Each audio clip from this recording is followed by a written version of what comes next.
Noé dio un mensaje de advertencia al mundo. Le dijo que la hora del juicio de Dios había llegado y le mostró su necesidad de entrar en el refugio del arca. Este tiempo de juicio fue una prueba en la que todos tuvieron que enfrentarse con la decisión de aceptar o rechazar el mensaje. En ese instante su tiempo de gracia había terminado, la puerta del arca se cerró y cuando las aguas cubrieron la tierra, se ejecutó el juicio mediante el diluvio. Este patrón se repetirá con exactitud en los eventos del tiempo del fin, así que acompáñame al futuro.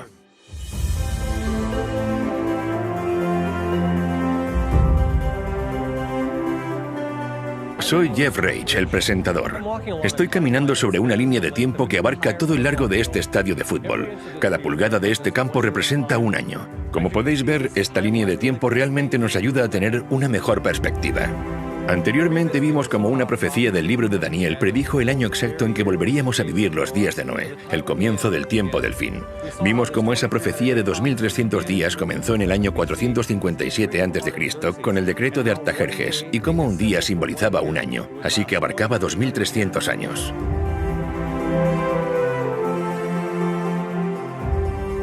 Esta profecía se extendía mucho más allá del tiempo en que Jesús vivió, hasta el año 1844. Fue en esa fecha cuando el mensaje del primer ángel comenzó a transmitir la señal de advertencia que anunciaba que la hora del juicio había llegado. En esos días de Noé, ese tiempo de prueba duró 120 años, pero en nuestros días el mensaje del juicio ha estado anunciándose durante más de 170 años. Así como el mensaje de Noé se extendió por toda la tierra, de la misma forma el mensaje de los tres ángeles está circulando hoy alrededor del mundo, advirtiendo a sus habitantes que deben entrar en el arca del pacto eterno antes de que se ejecute el juicio final. Antes del diluvio, hubo un momento cuando el último mensaje de misericordia ya había sido dado y todas las personas delante del arca con la puerta abierta tuvieron que hacer una elección. Este es el punto donde ahora nos encontramos. Los mensajes del segundo y del tercer ángel nos advierten sobre la última gran crisis del mundo, que colocará a las multitudes de la tierra en el valle de la decisión, tal y como ocurrió en los días de Noé.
Como en los días de Noé, tercera parte, el Valle de la Decisión.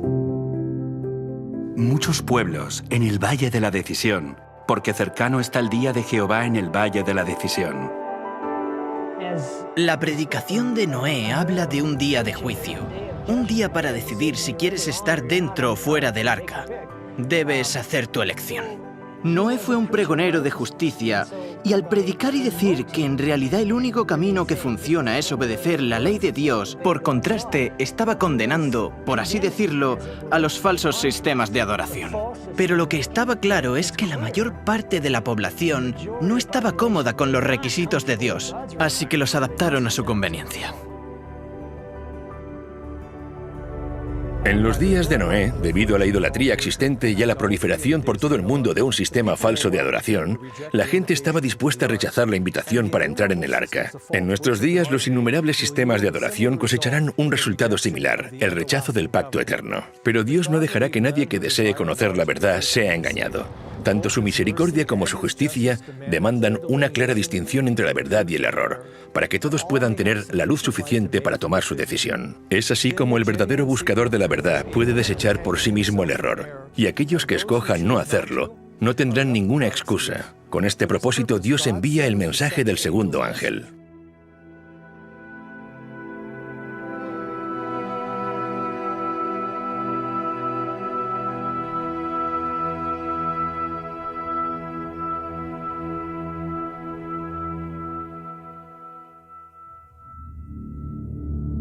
El mensaje del segundo ángel.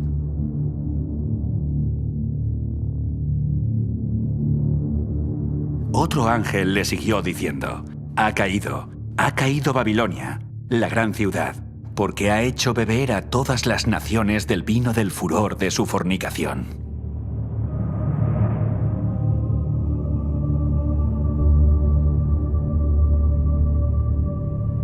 Ahora, ¿qué es el vino? En las Escrituras el vino representa las falsas doctrinas. El vino es escarnecedor, la sidra alborotadora, y cualquiera que por ellos yerra no es sabio. Beber de este vino es ser engañado, porque es un vino fermentado y hace que las personas se desvíen de la verdad. Así que en contraste con el mensaje del primer ángel que presenta la verdadera doctrina, Babilonia predica el vino, que es una doctrina falsa.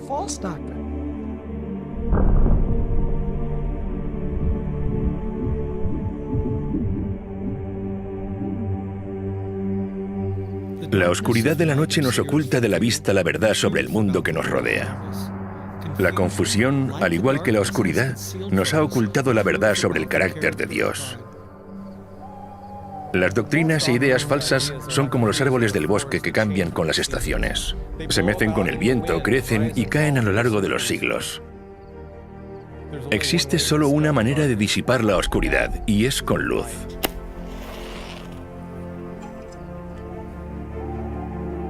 Pedro nos dice que tenemos también la palabra profética más segura, a la cual hacéis bien en estar atentos como a una antorcha que alumbra en lugar oscuro.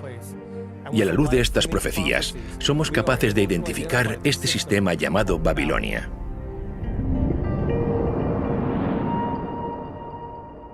Babilonia está representada por una mujer en Apocalipsis capítulo 17.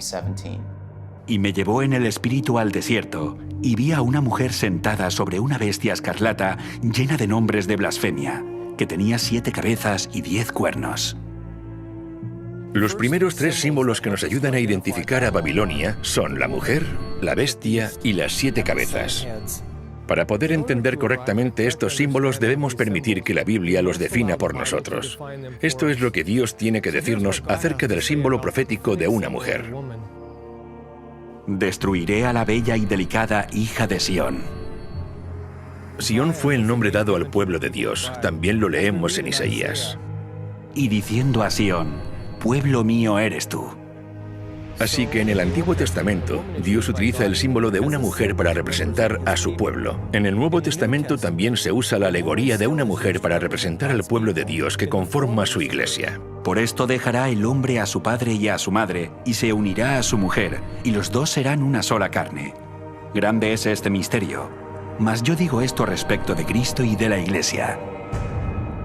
En el libro de Apocalipsis aparecen 2 mujeres. Una es una virgen vestida de blanco que representa la iglesia de Dios, y la otra mujer se llama Babilonia y es una ramera, lo que significa que representa una iglesia falsa. Está sentada sobre una bestia.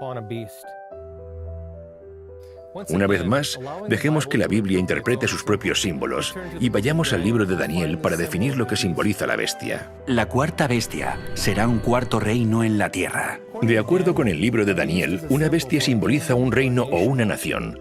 Como la Biblia utiliza a una mujer como un símbolo de una iglesia y a la bestia como símbolo de una nación, entonces la imagen de una mujer sentada sobre una bestia simboliza a una iglesia que controla una nación o un reino. En otras palabras, esta nación es al mismo tiempo una iglesia y un estado. Después Juan dice que esta bestia tiene 7 cabezas, y la Biblia nos dice qué es lo que representan estas cabezas tan solo 6 versículos más adelante. Esto para la mente que tenga sabiduría. Las 7 cabezas son 7 montes, sobre los cuales se sienta la mujer. El hecho de que esta mujer se siente sobre esta bestia con 7 cabezas nos dice que esta iglesia y este estado están localizados cerca de 7 montes. Juan sigue describiendo a esta mujer con detalle. Y la mujer estaba vestida de púrpura y escarlata y adornada de oro, de piedras preciosas y de perlas, y tenía en la mano un cáliz de oro lleno de abominaciones y de la inmundicia de su fornicación, y en su frente un nombre escrito, un misterio: Babilonia la Grande, la madre de las rameras y de las abominaciones de la tierra. Nuestra cuarta pista dice que esta mujer o iglesia, a la que se llama Babilonia, es una ramera, lo que quiere decir que ha cometido adulterio contra Dios al abandonar su pacto. Así que esta iglesia no representa al pueblo de Dios. En lugar de eso, representa a una iglesia falsa. Nuestra quinta característica es la apariencia de la mujer. Se describe que viste con colores púrpura y escarlata. Al dejar que la Biblia define sus propios símbolos, vemos que Dios nos está diciendo que Babilonia es una iglesia y un estado rodeado por 7 montes, y es una iglesia falsa que aparece principalmente con los colores púrpura y escarlata. Solo existe una iglesia que encaje perfectamente con esta descripción, la Iglesia Católica, también conocida como el Papado. Investiguemos ahora las evidencias que confirman esta conclusión. La Ciudad del Vaticano es la única iglesia y nación de Estado en el mundo. Es conocida como la Ciudad de los 7 Montes y sus colores principales son el púrpura y el escarlata.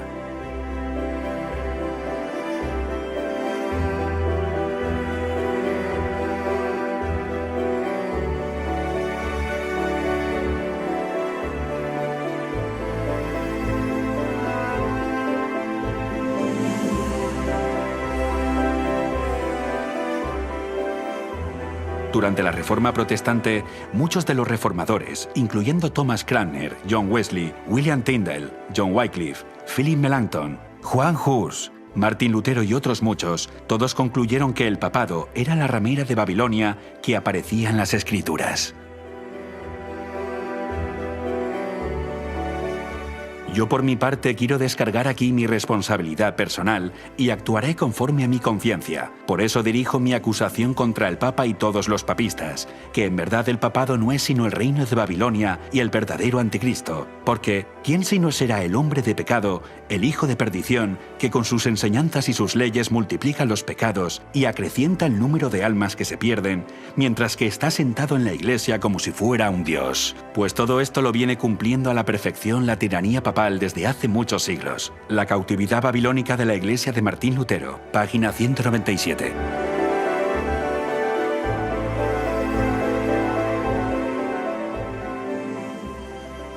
El mensaje del segundo ángel es una advertencia contra el vino de Babilonia y la influencia tóxica de sus falsas doctrinas que han engañado al mundo entero.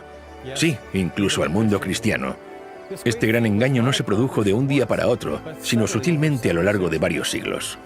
Cuando piensas en lo que dijo Jesús justo antes de ir al cielo, Él dijo que este evangelio debía ser predicado en todo el mundo y después vendrá el fin. Vemos que los discípulos salen a predicar este evangelio, pero el fin no llegó. Yo creo que la razón es porque el evangelio se contaminó y comenzó a esparcirse por todo el mundo un evangelio diferente. En la segunda parte de esta serie, vimos cómo el santuario nos revela el evangelio eterno y el pacto eterno, pero ahora veremos una profecía en el libro de Daniel donde se ataca al santuario. Esto es exactamente lo que aquí se está describiendo, un ataque al evangelio y al pacto, reemplazándolo por un pacto falso. En Daniel capítulo 8, la Biblia habla sobre el poder de este cuerno pequeño que contaminaría el santuario. Aún se engrandeció contra el príncipe de los ejércitos, y por él fue quitado el continuo sacrificio, y el lugar de su santuario fue echado por tierra. Y a causa de la prevaricación le fue entregado el ejército junto con el continuo sacrificio, y echó por tierra la verdad, e hizo cuanto quiso y prosperó. Cuando estudias la secuencia del capítulo, no hay duda de que el cuerno pequeño está hablando del papado católico. La profecía de Daniel nos dice que el papado se ensalzaría a sí mismo y se exaltaría incluso por encima de Cristo, el príncipe del pacto. Y por culpa del papado, la verdad que representa el santuario y el ministerio de Jesús en el cielo sería echado por tierra. En lugar de mirar a Jesús como nuestro sumo sacerdote en el santuario celestial, haría que las personas se dirigieran a los sacerdotes humanos en un santuario falso en la tierra.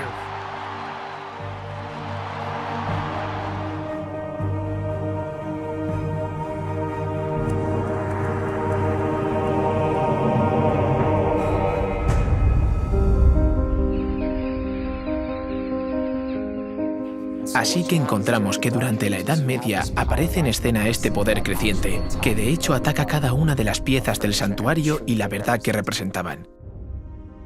El altar del sacrificio, que representaba el sacrificio de Cristo, fue atacado. En cierto sentido, fue alterado y apareció una nueva doctrina que decía que el sacrificio de Cristo no era suficiente para obtener el perdón de los pecados. Y si querías ser perdonado, tenías que pagar dinero. Necesitabas comprar indulgencias, hacer penitencias. Así que el sacrificio de Cristo era insuficiente para limpiar los pecados. Y el sacrificio de Cristo, que es solo uno, ahora se repite constantemente en cada misa, y es así como la cruz pierde todo su poder. El lavacro, que representa el bautismo, también fue alterado. Debemos arrepentirnos y ser bautizados, lo que significa que debes de tener la edad suficiente como para entender que has pecado y ser libre de arrepentirte. Pero esta enseñanza fue reemplazada por el bautismo de infantes.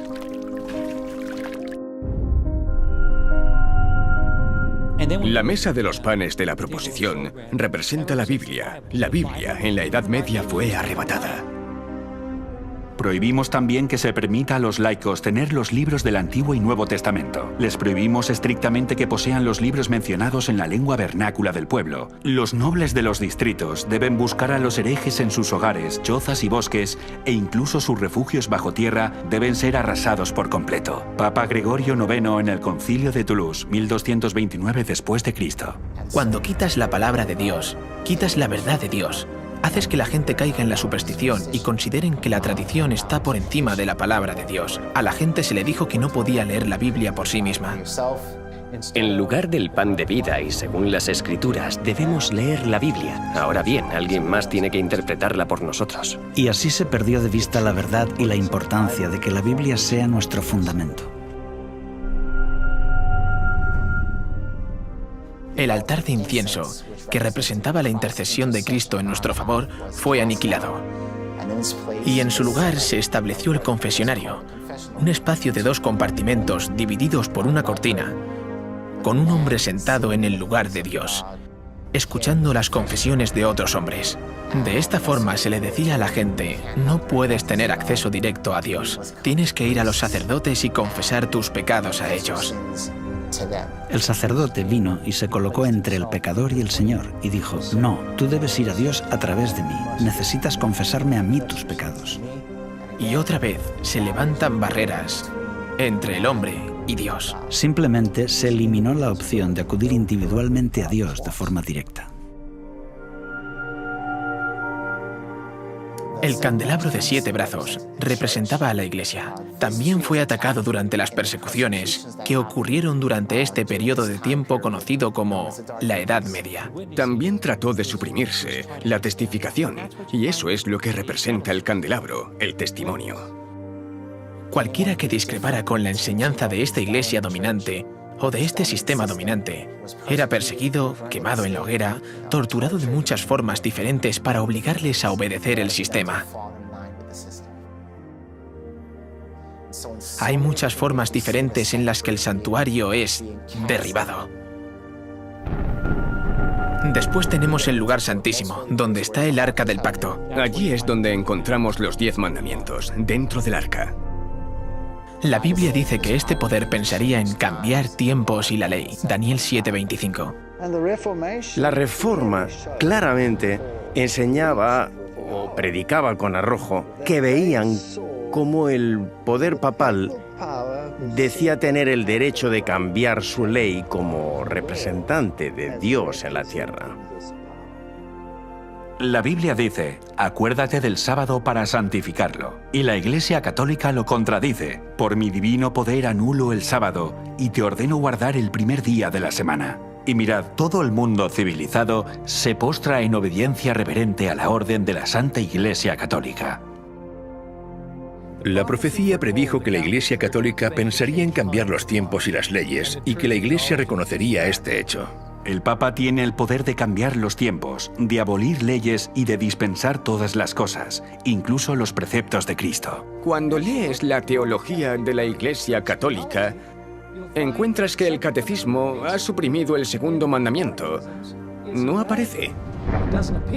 Borraron el mandamiento que hablaba de las imágenes. No tendrás imágenes. Ahora tienen un problema porque solo tienen 9 mandamientos, así que tomaron el 10º mandamiento y lo dividieron por la mitad.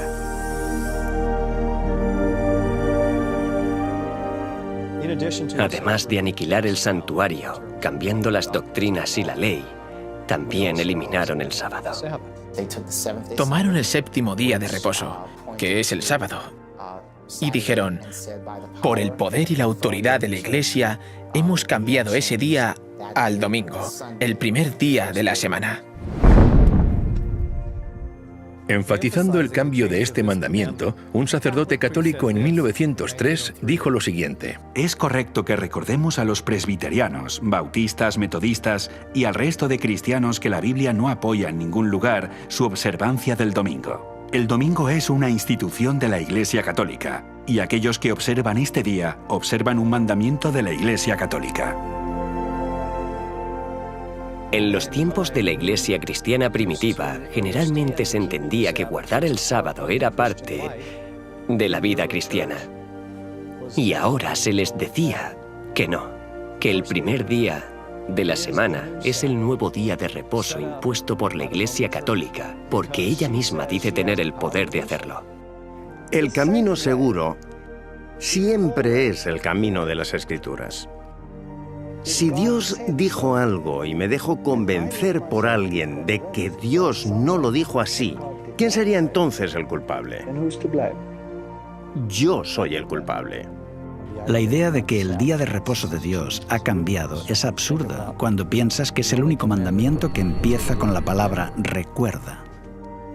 Es el que quieren hacernos olvidar, pero los mandamientos son preceptos inmutables de verdad y Él los puso en el arca del pacto. Esto se perdió durante la Edad Media.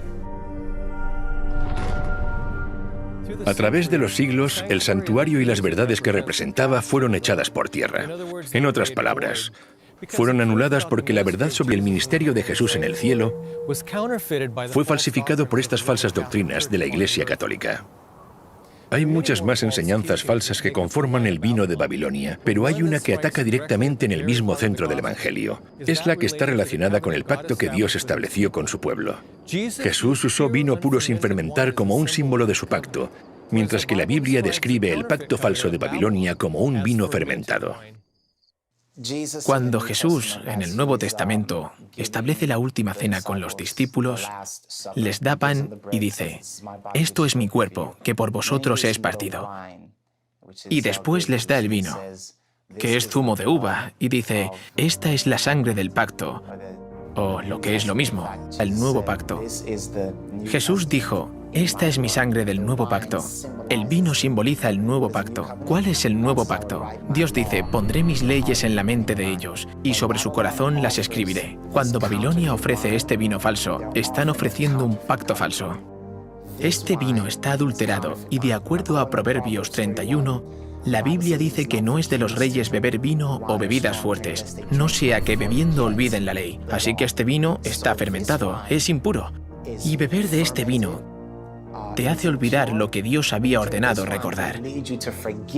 ¿Y qué es lo que dijo Dios que recordemos? Acuérdate del día de reposo para santificarlo. Así que este es el vino que ha sido entregado al mundo en este momento.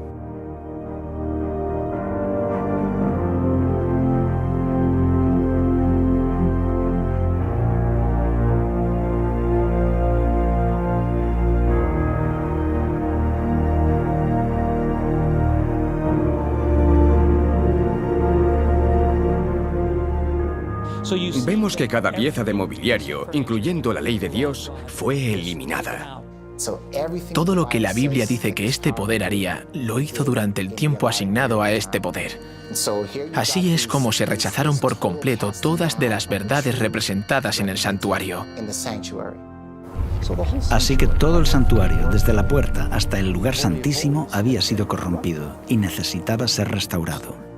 La profecía de Daniel 8:14 nos dice, hasta 2300 tardes y mañanas. Luego el santuario será purificado. En un momento concreto, todas las verdades que habían sido derribadas por el cuerno pequeño terminarían siendo restauradas. Todo el santuario es echado por tierra y pisoteado por este hombre de pecado, y la Reforma Protestante lo restaura. A lo largo de un periodo de 500 años, eso es lo que sucedió. Dios comenzó a hacer que surgieran diferentes movimientos que restaurarían cada pieza de mobiliario, casi siglo tras siglo durante un periodo de 500 años. Tenemos a John Wycliffe en el siglo XV. Él tradujo la Biblia en el idioma del pueblo. Y así surgió, por así decirlo, la Reforma.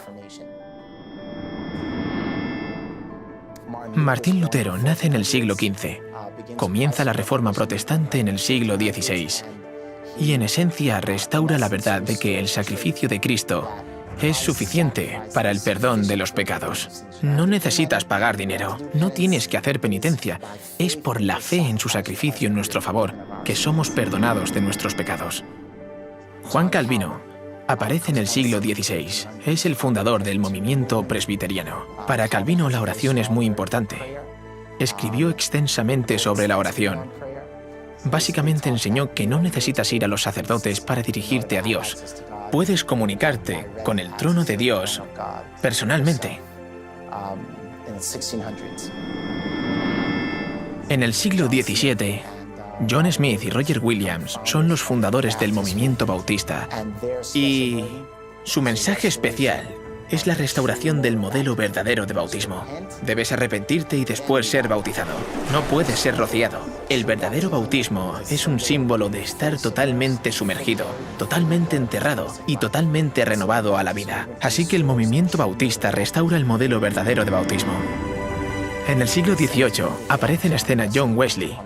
Es el fundador del movimiento metodista y tiene un mensaje muy contundente para el evangelista laico. Tú eres la luz del mundo, deja que tu luz brille. En esencia, el movimiento metodista añadía un elemento más a lo que habían descubierto los movimientos anteriores.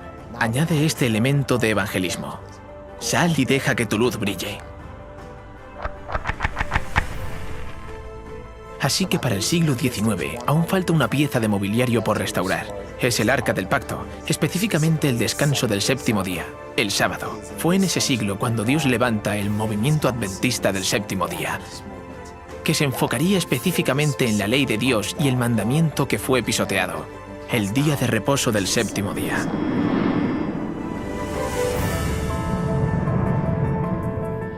Así que en esencia tenemos estas dos profecías en el libro de Daniel. Una que dice que el santuario sería echado por tierra y la otra que dice que sería purificado al final de los 2300 días. Vemos que esto se confirma en la historia.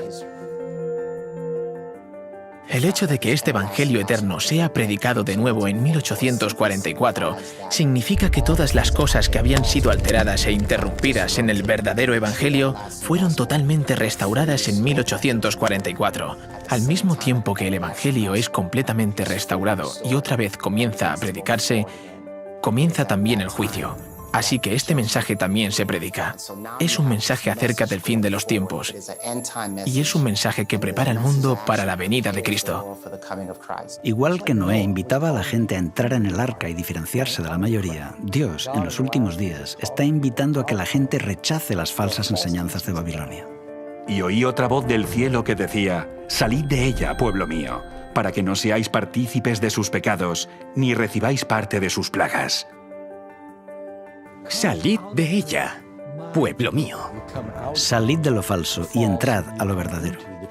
Cuando se dice que pueblo de Dios está en Babilonia, está hablando de las iglesias que claman servirle. De lo contrario, Dios no les llamaría mi pueblo. Dios invita hoy a participar en la adoración correcta. En los días de Noé, el pensamiento popular ridiculizó el plan de salvación. Rehusaron entrar en el arca y en el tiempo del fin vuelve a haber un camino al arca porque hay un arca del pacto que señala a la ley que está dentro del santuario. Aquellos que rechacen una cosa rechazarán también la otra, pero la gente está siendo engañada. No están aceptando estas cosas por decisión propia. Así que Dios, a través de su espíritu, da luz a las personas y se darán cuenta de las verdades de la Biblia. Tomarán una decisión y saldrán del sistema que rechaza el camino de Dios. ¿Donde estoy no se guarda el día de reposo? ¿Donde estoy no se predican los mandamientos? ¿Sabes? No estoy escuchando que estamos en la hora del juicio de Dios y entonces dicen: «¡Hey! Donde estoy no se está predicando el mensaje del primer ángel, así que ahora mismo me voy a ir.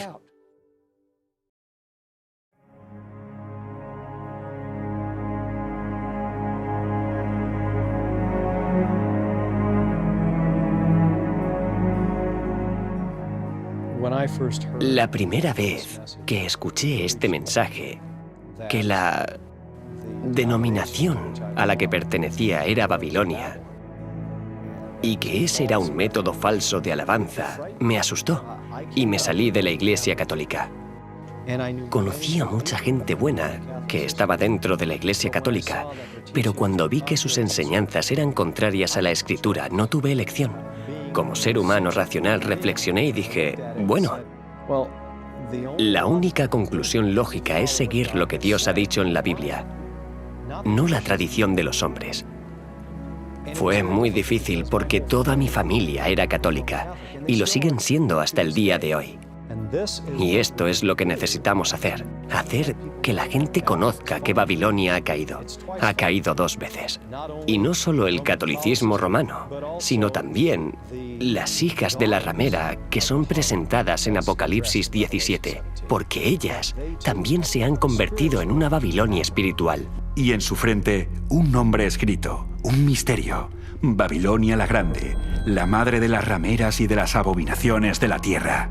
Se la describe como la madre de las rameras y abominaciones, así que ella es madre y tiene hijas, por lo que el mensaje de este segundo ángel avanza.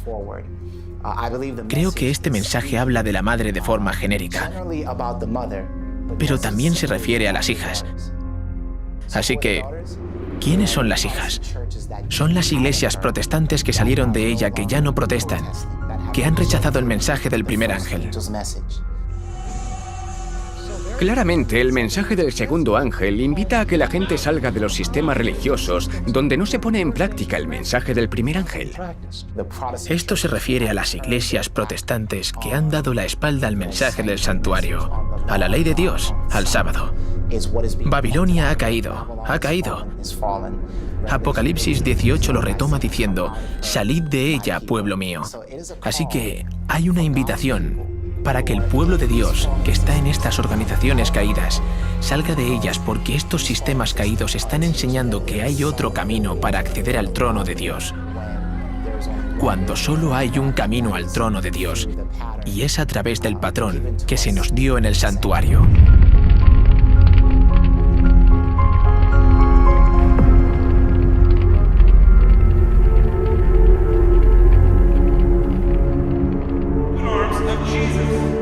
En lugar de protestar en contra de las tradiciones de los hombres y el vino de Babilonia, estas iglesias han bebido de él y lo vierten en sus congregaciones. El término Babilonia, confusión, puede ser apropiadamente aplicado a estas entidades. Todos afirman que sus doctrinas vienen de la Biblia y aún así están divididos en prácticamente innumerables sectas con credos en claro conflicto. Pero la fe religiosa parece tan confusa e incoherente que la gente no sabe cuál es la verdad. A pesar de las tinieblas espirituales y el alejamiento de Dios que se observa en las iglesias que constituyen Babilonia, la mayoría de los verdaderos discípulos de Cristo se encuentran aún dentro de ellas. ¡Lo necesito, Señor! Muchos de ellos no han oído nunca las verdades especiales para este tiempo. No pocos están descontentos con su estado actual y tienen sed de más luz. ¡Quita tus manos de la propiedad de Dios! En vano buscan el Espíritu de Cristo en las iglesias a las que pertenecen. Como estas congregaciones se apartan más y más de la verdad y se van uniendo más y más con el mundo, la diferencia entre ambas categorías de cristianos se irá acentuando hasta que terminen por separarse del todo.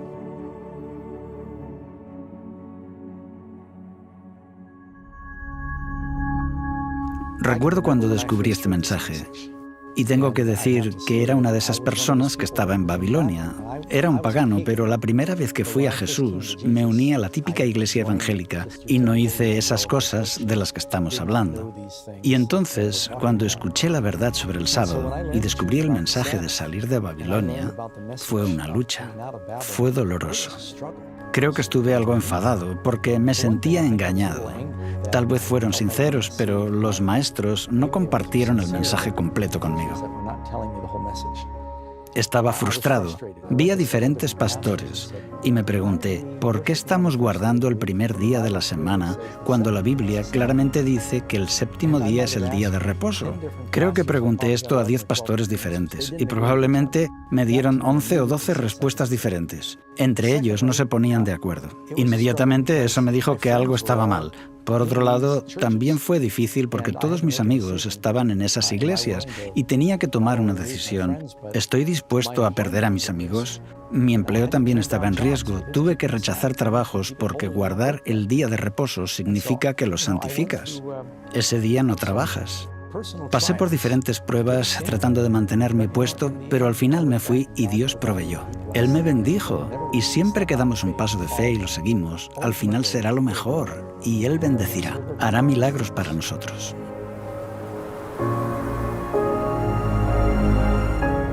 Los mensajes del primer y del segundo ángel serán difíciles de aceptar para los cristianos. Estas advertencias ponen en duda muchas de las creencias fundamentales que los cristianos han profesado. Imagino cómo fue escuchar las serias advertencias de un diluvio global pronunciadas por Noé. También supusieron un reto para la gente de aquellos días. Muchas de esas personas profesaban ser adoradores de Dios, pero las formas falsas de adoración los habían desviado tanto que realmente creían que Noé era un iluso, y rechazaron la invitación a entrar en el arca. El vino de Babilonia y los falsos sistemas de adoración están teniendo el mismo efecto hoy. Impedirán que muchas personas, incluso cristianos, reciban el mensaje del primer ángel. El mensaje les está invitando a entrar en el arca del pacto eterno. Es una invitación para adorarlo a Él, quien hizo los cielos, la tierra y el mar. Vimos cómo este mensaje apunta al mandamiento del sábado, porque es al mismo tiempo un recordatorio de su creación y una señal del pacto eterno. Al descansar el sábado, mostramos que estamos alabando al Dios verdadero y que hemos entrado en el pacto eterno al abrazar su símbolo del sábado. Pero muchos cristianos sinceros han sido engañados. Creen que adoran al Dios verdadero y que han aceptado su pacto, mientras ignoran la esencia de este pacto. Aunque engañados, Dios sabe que muchos han vivido fielmente de acuerdo al conocimiento que poseen. Pero si continúan en el error y rechazan las verdades encontradas en el mensaje de los 3 ángeles, se encontrarán fuera del arca, al igual que aquellos que rechazaron la solicitud de Noé. Dios es amor, y porque es amor, hay una cosa que no puede hacer, y es forzar a alguien a aceptar su misericordia, en contra de sus deseos. El amor invita, el amor implora, pero el amor nunca puede vulnerar el libre albedrío del cual depende su propia existencia. Dios acepta y se regocija en aquellos que vienen a Él y respeta las decisiones de aquellos que no lo hacen. Pero esto no es así con el gran adversario. Él usará todos los medios necesarios, incluyendo la coacción y la fuerza, para asegurarse la sumisión y lograr sus objetivos. Durante siglos, Satanás ha estado preparando sus engaños más poderosos para su asalto final. Pero en el otro lado, el amor hará que cada persona tome una decisión inteligente según su libre elección. Con este propósito, Dios envía el mensaje del tercer ángel para desvelar los planes del enemigo y que todos tengan la suficiente luz para que nadie sea engañado cuando se encuentre en el valle de la decisión.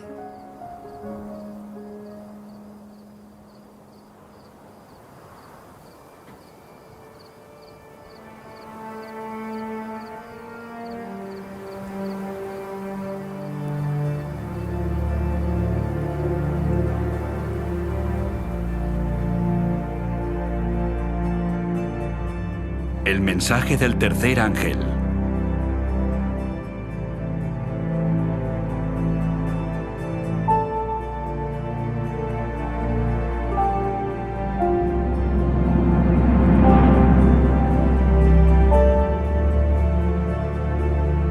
Y el tercer ángel los siguió diciendo a gran voz: si alguno adora a la bestia y a su imagen, y recibe la marca en su frente o en su mano, él también beberá del vino de la ira de Dios, que ha sido vaciado puro en el cáliz de su ira, y será atormentado con fuego y azufre delante de los santos ángeles y del Cordero. Y el humo de su tormento sube por los siglos de los siglos. Y no tienen reposo de día ni de noche los que adoran a la bestia y a su imagen, ni nadie que reciba la marca de su nombre. Aquí está la paciencia de los santos, los que guardan los mandamientos de Dios y la fe en Jesús. El mensaje del tercer ángel habla de los que reciben la marca de la bestia. Realmente, aquí está la maldición más temida de todas las que encontramos en la Biblia. Es lo que les ocurre a los que reciben la marca de la bestia. Y está relacionada con la falsa adoración y un juicio para los que adoran de forma diferente a como se indica en la Biblia. Pero no es solo el mensaje del primer ángel el que invita al mundo a adorar al Creador, sino que el mensaje del tercer ángel advierte al mundo de que no adore a la bestia ni a su imagen. Así que en el tiempo del fin, la cuestión va a estar claramente relacionada con la adoración. Satanás no está tratando de evitar que adoremos, está tratando de desviarnos hacia la falsa adoración. En los últimos días, Satanás y el poder de la bestia no dicen no adores, ellos dicen adora, pero adora a la bestia. Vemos un paralelismo con los días de Noé. La población del mundo estaba dividida en dos grupos.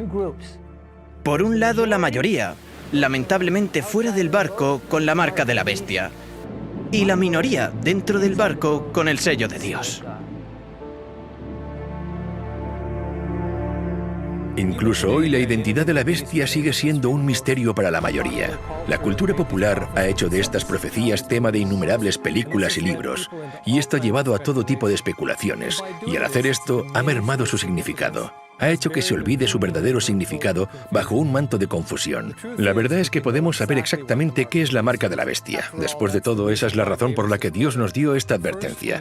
Primero necesitamos ser conscientes de que nadie estará a salvo solo por saber cuál es la marca de la bestia. Cuando llegue el conflicto final, solo los que tienen el sello de Dios serán preservados durante el último gran conflicto. Lo importante es que sepamos cómo podemos recibir el sello de Dios. Así que antes de ver en qué consiste la marca de la bestia, aprendamos primero en qué consiste el sello de Dios. Vi también a otro ángel que subía de donde sale el sol y tenía el sello del Dios vivo. Y clamó a gran voz a los 4 ángeles, a quienes se les había dado el poder de hacer daño a la tierra y el mar, diciendo: no hagáis daño a la tierra ni al mar, ni a los árboles, hasta que hayamos sellado en sus frentes a los siervos de nuestro Dios. En los días de Noé fue sellado en el arca. Esto solamente significaba que no podía salir y que nadie podía entrar. Una vez en el arca, la Biblia dice que el Señor le cerró la puerta. En las Escrituras, la palabra cerrar y la palabra sello son intercambiables. Por ejemplo, Dios le dijo a Daniel: cierra las palabras y sella el libro hasta el tiempo del fin. De esta forma, la palabra cerrar y la palabra sellar tienen el mismo significado. Por lo tanto, cuando la Biblia dice que el Señor lo cerró, es lo mismo que decir el Señor lo selló. Noé fue sellado en el arca del pacto y fue preservado durante el diluvio. Fueron salvados del juicio que iba a venir sobre toda la tierra. No hay otro momento más difícil en la historia humana que se pueda comparar en intensidad con el que el pueblo de Dios va a atravesar. Para poder resistir este periodo, esta dura prueba, el pueblo de Dios tiene que haber sido sellado primero. Y el propósito del sello es, en primer lugar, que Dios identifique a los que son suyos para que los ángeles sepan a quién deben proteger durante este momento de dificultad. Isaías, capítulo 8, versículo 16, habla de sellar la ley entre los discípulos de Dios. Ata el testimonio, sella la ley entre mis discípulos. Así que aquí descubrimos que hay una relación entre el sello de Dios y su ley. Cuando ves los sellos antiguos que se usaban en tiempos bíblicos, ves que siempre tienen 3 elementos. Tienen el nombre de la autoridad que los expedía, el rey o quien fuera, tienen su título y tienen su jurisdicción. Un sello tiene el título, el nombre y el territorio. Y cuando lees los 10 mandamientos, solo el 4º mandamiento habla de Dios como el creador. Tiene el nombre y tiene el territorio.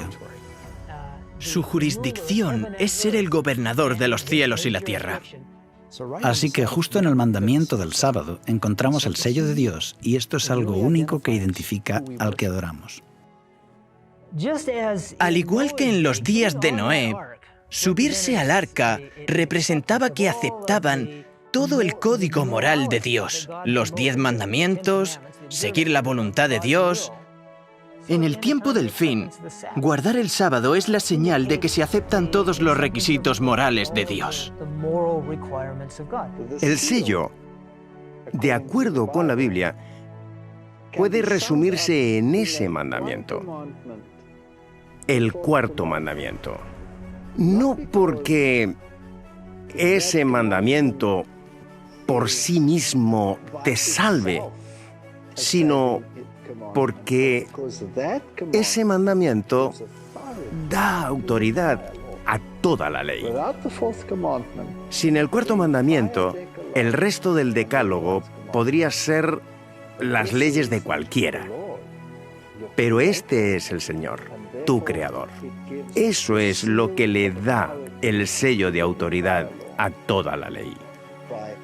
Guardando ese día conforme al mandamiento, estás reconociendo la autoridad del legislador, y por eso es importante guardar el sábado. Y santificad mis días de reposo, y sean por señal entre mí y vosotros, para que sepáis que yo soy Jehová vuestro Dios. Realmente, el sábado determina a quién adoras. Guardar el sábado muestra que hemos confiado nuestras vidas a nuestro Creador, a nuestro Salvador. Si el día de reposo es la señal de Dios como el Creador, la marca de la bestia debe ser una señal antagónica que este poder ha creado para rivalizar con la señal que Dios estableció. ¿Cuál fue la señal que Dios estableció y que le reconoce como creador? El sábado. Así que, ¿cuál será la marca que distingue a la bestia y demanda que la gente le adore? Debe ser un día diferente. En el libro de Apocalipsis se dice que la última guerra es una guerra por la adoración. El mensaje del tercer ángel nos advierte 2 veces que muchos adorarán a la bestia. Esta es una violación del primer mandamiento que dice: no tendrás dioses ajenos delante de mí. El mensaje del tercer ángel nos advierte 2 veces que muchos adorarán la imagen de la bestia. Esta es una violación del segundo mandamiento que prohíbe la adoración de imágenes e ídolos. Hemos sido advertidos de que muchos recibirán el nombre de la bestia, una falsificación del tercer mandamiento, el de no tomar el nombre de Dios en vano. Y finalmente, el mensaje del tercer ángel nos advierte 2 veces de que no recibamos la marca de la bestia, una falsificación del sello de Dios del cuarto mandamiento. Recordad el sábado, santificadlo. Podemos ver el paralelismo entre tener un solo Dios o tener más a quien adorar. El nombre, la imagen. Esto nos indica que el día de reposo es la marca, porque la descripción va en paralelo. Todo gira en torno a la primera tabla del Decálogo. Los primeros 4 de los 10 mandamientos son leyes que definen cómo tenemos que adorar a Dios. Así que cuando el mensaje del primer ángel nos ordena adorar a quien hizo los cielos, la tierra y el mar, nos dirige al arca del pacto eterno por medio de la alabanza al Creador. El mensaje del segundo ángel nos advierte que la falsa alabanza confundirá a la gente y la alejará del pacto. Y el mensaje del tercer ángel nos avisa sobre la bestia, que tratará de impedir que la gente entre en el pacto, forzándola a ignorar la señal de adoración al Creador, y en su lugar, recibir la señal de adoración de la bestia. Entonces, ¿quién es esta bestia? Me paré sobre la arena del mar, y vi subir del mar una bestia que tenía 7 cabezas y 10 cuernos, y en sus cuernos 10 diademas, y sobre sus cabezas un nombre blasfemo. Juan ve que esta bestia tiene 7 cabezas y 10 cuernos. Esta es exactamente la misma descripción de la bestia de Apocalipsis 17, sobre la que se sentaba la mujer llamada Babilonia vestida en colores púrpura y escarlata. Fíjate además que esta bestia también tiene 7 cabezas y 10 cuernos. En el capítulo 13 Juan vio que la primera bestia salía del mar. El capítulo 17 dice lo que simboliza el mar. Las aguas que has visto, donde la ramera se sienta, son pueblos, muchedumbres, naciones y lenguas. Así que lo que Dios está revelando en Apocalipsis 13 es que esta bestia sube al poder en un área densamente poblada. La bestia en Apocalipsis 17 sostiene a una mujer que está llena de nombres de blasfemia. Y cuando regresamos a la bestia en Apocalipsis 13, también tiene sobre sus cabezas nombres de blasfemia.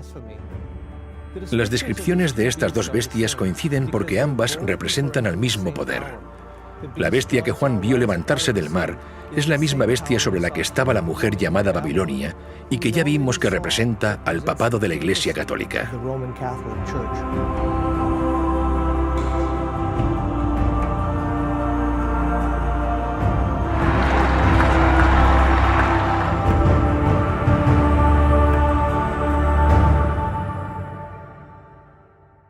Cuando estudiamos quién es la bestia y entendemos cómo los símbolos de la bestia representan al sistema papal y a la Iglesia Católica, encontramos que su marca de adoración es la reivindicación de la capacidad que dicen tener para cambiar la ley de Dios. Cambiándola, la han distorsionado por completo. Han tomado el cuarto mandamiento y han hecho que se aplique no al día de reposo de la creación, no a la señal del poder y autoridad del Creador, sino al domingo. Según la Iglesia Católica, esta sería la marca de su autoridad, y esta es la marca de la bestia en el tiempo del fin. Un arzobispo de la Iglesia Católica dijo lo siguiente en 1562. Por lo tanto, la autoridad de la Iglesia no está unida a la autoridad de las Escrituras, ya que la Iglesia había cambiado el sábado al domingo, no por orden de Cristo, sino por su propia autoridad. La Iglesia Católica señala el cambio de la ley de Dios como prueba de que su autoridad está por encima de la Biblia y sostiene que este cambio es una señal de su autoridad. En 1893, la Iglesia Católica distribuyó la primera edición de un artículo que después fue renombrado El reto de Roma: ¿por qué los protestantes guardan el domingo? En esta publicación, el autor católico lanza a los protestantes esta pregunta. Aún no es demasiado tarde para que los protestantes se salven a sí mismos. ¿Lo harán? ¿Se mantendrán firmes en la doctrina protestante? ¿Tomarán verdaderamente solo la palabra escrita, solo las Escrituras como su única autoridad y única norma? ¿O todavía retendrán la doctrina y la práctica indefendible, contradictoria y suicida, de seguir la autoridad de la Iglesia Católica y llevar la señal de su autoridad? ¿Guardarán el día de reposo del Señor, el séptimo día, de acuerdo a la Escritura? ¿O guardarán el domingo de acuerdo a la tradición de la Iglesia Católica? Eliminar aquello que nos recuerda la autoridad de Dios como Creador, rechazar la señal de la fe, la supresión de esas cosas, ataca a los cimientos de nuestra relación con Dios y todo lo que esto conlleva. El acto más desafiante que puede haber para desafiar la autoridad de Dios es cambiar su ley, porque la ley es la base de su gobierno. El papado reclama este cambio como una señal de su autoridad. Aquellos que adoren al Creador honrarán el día que Dios santificó como la señal de su autoridad y de que forman parte del pacto. Y aquellos que pisoteen la ley de Dios para obedecer una representación humana recibirán la marca de la bestia, porque aceptan la señal de lealtad al poder que escogieron obedecer, en lugar de obedecer a Dios. Este es el centro del conflicto en esta última guerra por la adoración. Conforme esta crisis se intensifica y se hace universal, cada persona recibirá la señal del poder que decidieron obedecer, en la frente o en la mano. La marca será tanto en la frente como en la mano. Ahora bien, para entender realmente lo que esto implica, tenemos que leer Deuteronomio capítulo 6. Y estas palabras que yo te mando hoy estarán sobre tu corazón, y las repetirás a tus hijos, y las atarás como una señal en tu mano, y estarán como frontales entre tus ojos. Así que primero necesitamos entender qué significan estas palabras, que son los mandamientos que acababan de ser dados en el capítulo anterior. En Éxodo capítulo 13, versículo 9, dice lo mismo. Y también en Deuteronomio 11. La ley de Dios debe estar en tu mano y como frontales entre tus ojos. Y eso añade un nuevo significado a la marca de la bestia. La marca en la frente significa que conscientemente has tomado la decisión de no seguir a Cristo. Hablamos de símbolos. En la mano significan tus acciones y en la frente tu fe y tu forma de adorar. Puedes recibir la marca de cualquiera de las dos formas. Puede que conscientemente no estés de acuerdo con ella, pero la recibes porque dices, realmente no estoy de acuerdo, pero voy a hacerlo porque no quiero perder mi vida. El texto dice que está en la mano y en la frente. Tienen la ley y el pacto de la bestia en su forma de actuar y en su forma de adorar. En esta guerra por la adoración, la bestia tiene un aliado poderoso. Después de ver la primera bestia levantarse del mar, Juan ve otra bestia y dice que esta segunda bestia es la que forzará al mundo a adorar a la primera bestia. Después vi otra bestia que subía de la tierra y tenía 2 cuernos semejantes a los de un cordero, pero hablaba como dragón. Y ejerce toda la autoridad de la primera bestia en presencia de ella y hace que la tierra y los moradores de ella adoren a la primera bestia, cuya herida mortal fue sanada. Instigar a que alguien haga algo significa que estás utilizando la fuerza, y en esta profecía la segunda bestia usará su poder para provocar o forzar a los habitantes de la tierra a que adoren a la primera bestia.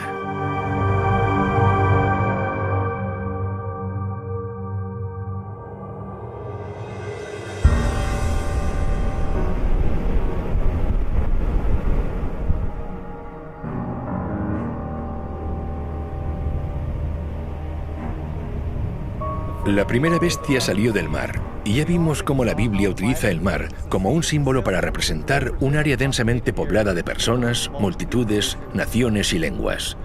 La segunda bestia sale de la tierra, que por contraste representa un área remota, lejos de las ciudades o áreas habitadas de la tierra. Se trata de una nueva nación ascendiendo al poder en un área relativamente deshabitada.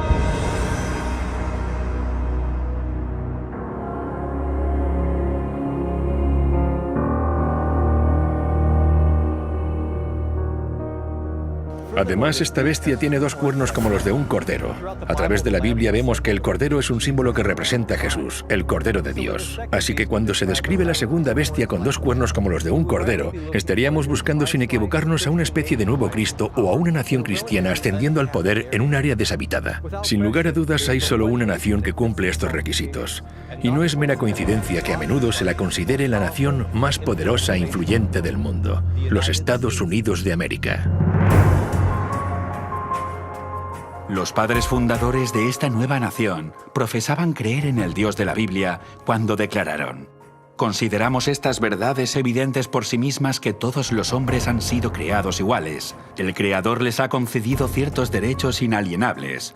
Entre esos derechos se cuentan la vida, la libertad y la búsqueda de la felicidad». La primera enmienda a la Constitución de los Estados Unidos de América no solo manifiesta fe en el Creador, sino que también garantiza las libertades civiles y religiosas. Declara: el Congreso no podrá hacer ninguna ley con respecto al establecimiento de la religión, ni prohibiendo la libre práctica de la misma. Este nuevo gobierno se estableció para evitar la intolerancia religiosa y la persecución que había prevalecido en Europa por tantos siglos, para impedir que la Iglesia controlara al Estado y que el Estado controlara a la Iglesia. Jesús dijo: «Dad pues a César lo que es de César y a Dios lo que es de Dios». Estos principios cristianos, escritos en los documentos de los fundadores de los Estados Unidos, fueron el secreto de su éxito. Millones huyeron a América para poder adorar de acuerdo a los dictados de su conciencia. Pero la Biblia declara que se avecinaban cambios. Cuando Juan vio a esta bestia salir de la tierra, dice que era como un cordero, pero hablaba como dragón. Justo en el siguiente versículo leemos que esta bestia, que son los Estados Unidos de América, hace que la tierra y los moradores de ella adoren a la primera bestia. Las profecías declaran que los Estados Unidos de América, a menudo considerados la autoridad civil del mundo más poderosa, unirá sus esfuerzos con la Iglesia Católica, que es considerada como la autoridad moral y espiritual más sobresaliente del mundo. La bestia que representa a la Iglesia y la otra bestia que representa al Estado se unirán y pisotearán las libertades civiles y religiosas sobre las que se fundaron los Estados Unidos.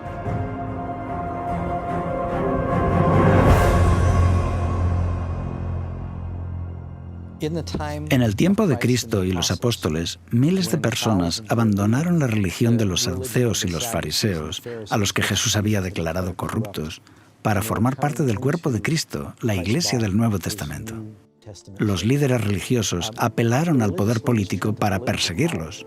Es por esto que el rey Herodes, en Hechos capítulo 12, había arrestado a Pedro y había ejecutado a Santiago. Aquel clero estaba pidiendo al poder político que persiguiera al pueblo de Dios. La historia se repitió durante la Edad Media con el poder de la bestia, cuando utilizaron el poder civil para perseguir, encarcelar y ejecutar a aquellos que no obedecieran las disposiciones de la Iglesia. Esto volvería a pasar. Veremos que en el tiempo del fin esto se va a repetir. Posiblemente necesitaríamos debatir un proyecto de ley que requiera que cada americano vaya a la iglesia de su elección el domingo para tratar de lograr una renovación moral. Sí, estamos hablando de la senadora Sylvia Allen y ella piensa que la nación está sufriendo una decadencia moral. La cuestión acerca del día de reposo será muy importante en todo el mundo. Las cadenas de radio y los canales de televisión también difundirán la visión opuesta porque Dios es un Dios justo. Así que la televisión, la prensa y otras organizaciones informarán acerca de las dos opciones, de los dos sistemas de adoración y los 2 días de reposo. El sábado bíblico en el 7º día y el día de reposo del resto del mundo. Se asegurarán de que este mensaje quede claro. Los cristianos han dicho que lo cambiaron. No, te equivocas. Mucha gente escuchará este mensaje en la 11ª hora. Miles se convertirán. Y el 7º día fue un día de descanso ahora. El primer día, el domingo, que por cierto fue tomado de los romanos y los griegos, se introdujo después. ¿Cuál es el problema? Lo que está ocurriendo es que los pecados de Babilonia están siendo desenmascarados y la gente se va a dar cuenta de que las iglesias son Babilonia. Y de que estas iglesias han estado enseñando doctrinas falsas. Irán a sus pastores y sacerdotes y dirán, ¿son ciertas estas cosas? ¿Por qué no nos habéis dicho nada? Y preguntarán, ¿estas cosas son así? Y claro, la mayor parte harán todo lo que puedan para denunciarlo y apartarse de ellos, pero ellos continuarán diciendo paz, paz, no os preocupéis por estas cosas. Les están engañando, pero muchos no se quedarán satisfechos. Habrá muchos que escuchen este mensaje y lo acepten. Van a posicionarse y saldrán de Babilonia a costa de una gran pérdida personal y experimentarán una gran tribulación y persecución. Comenzarán a abandonar las iglesias nominales, aunque los líderes no van a descansar tranquilamente. De hecho, harán todo lo que puedan para contrarrestar el mensaje que ha sido difundido. Los líderes religiosos protestantes y católicos van a unir sus fuerzas.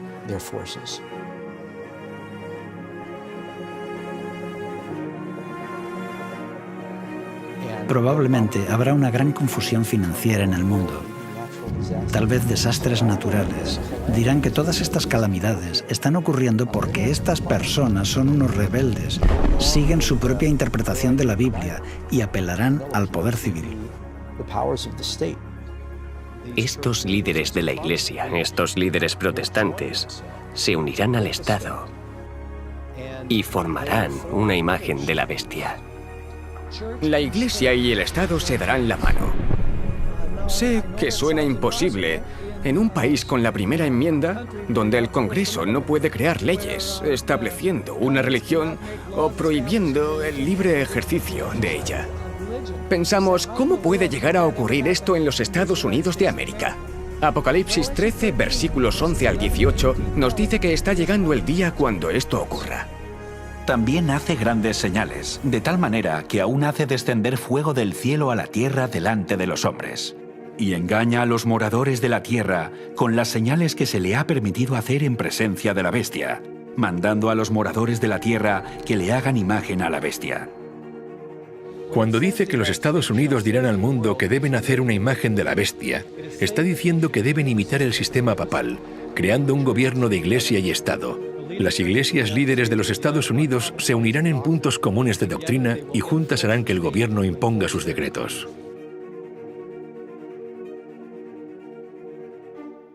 Los líderes religiosos en los Estados Unidos presionarán fuertemente para establecer una ley dominical a nivel nacional. Los gobiernos estarán inundados con solicitudes para hacer que la legislación establezca el domingo como día de adoración.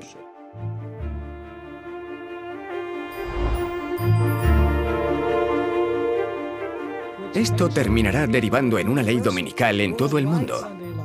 Esto se ve en diferentes momentos de la historia de Daniel. Se estableció una ley y tuvieron que escoger. Cuando se instaló la imagen en los valles de Dura, no parecía que tuviera importancia. No fue importante hasta que se ordenó que todos debían adorarla.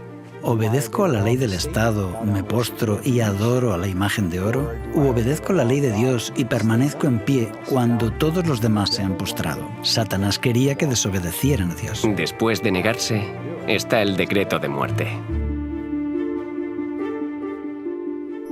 La antigua historia de la imagen de oro en Babilonia que todos debían adorar o por el contrario serían ejecutados es en sí una profecía que representaba a Babilonia la Grande en el tiempo del fin, porque establecerá una imagen de la bestia y el que no la adore deberá ser ejecutado.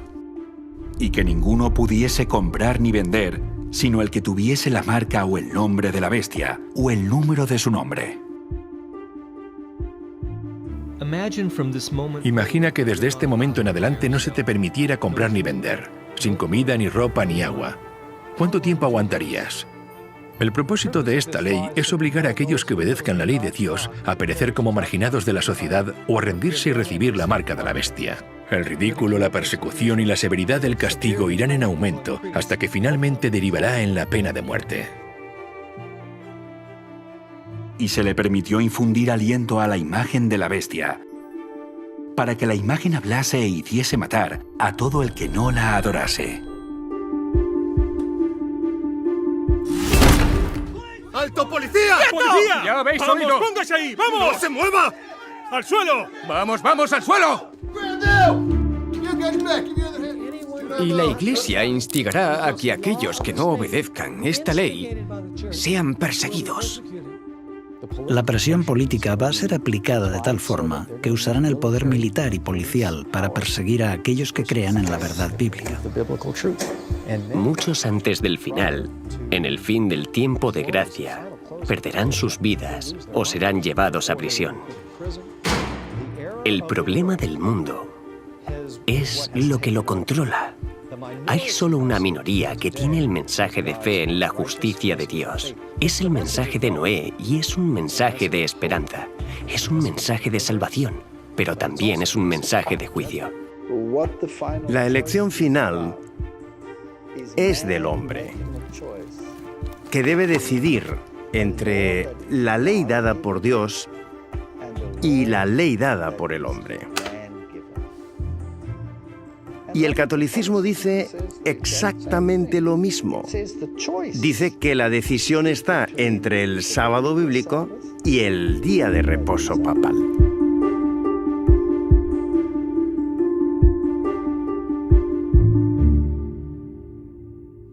En estos momentos nadie tiene la marca de la bestia. Esto será solamente cuando el decreto de ley imponga que hombres y mujeres deben recibir la marca del poder que han elegido obedecer. Antes de continuar, quiero dedicar un momento para considerar 3 principios latentes en esta controversia. Veréis, la lucha entre el día de reposo de Dios y la legislación dominical es una disputa acerca del carácter de Dios. ¿Quién es Dios? ¿Impondría que todos le adoren por la fuerza o más bien desearía un servicio de amor ofrecido libremente? Dependiendo de nuestra respuesta, esta pregunta determinará en qué lado de la controversia te encontrarás. Si crees que Dios obligará a los suyos a adorarlo, entonces puedes llegar a pensar que Dios desea la ley dominical. Sin embargo, si crees que el carácter de Dios es altruista y amoroso, entonces reconocerás que la imposición del día de descanso, la violación de la libertad y la conciencia es la obra de otro poder. El segundo principio nos lleva a la siguiente pregunta. ¿Cómo nos salva Dios? La idea de que podemos apaciguar a Dios y poner fin a los desastres de la tierra imponiendo de forma estricta el día de adoración, en cierto modo sería como aceptar el principio de que el hombre puede salvarse a sí mismo mediante su esfuerzo personal. Por otra parte, si creemos que Dios es quien nos da la salvación, tal y como nos lo asegura el pacto hecho con Él, entonces entraremos en su reposo y honraremos el séptimo día, que fue dado como una señal de que reconocemos que Él es el único que nos salva. El tercer principio es la demostración.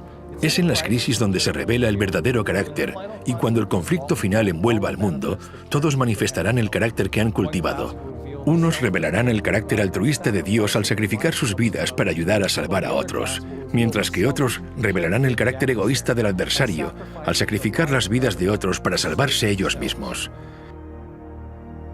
Estos son los principios detrás del gran conflicto en los que todos nosotros estaremos involucrados. Y aquí se puede ver con claridad que lo que crees acerca del carácter de Dios y lo que crees sobre la salvación determinará probablemente si escoges recibir la marca de la bestia o el sello de Dios.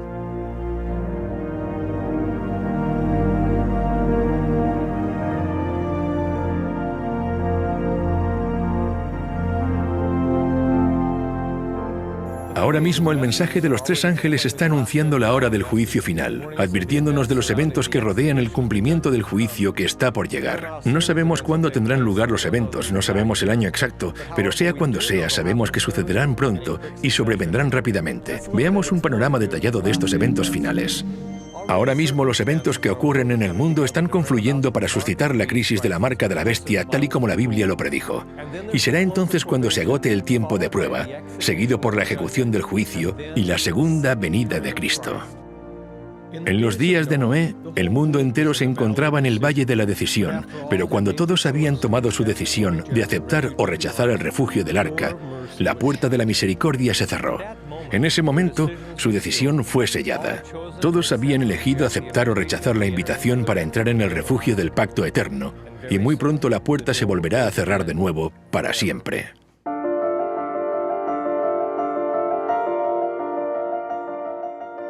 Muchas personas no se dan cuenta de la relación que hay entre los días de Noé y el final de los tiempos.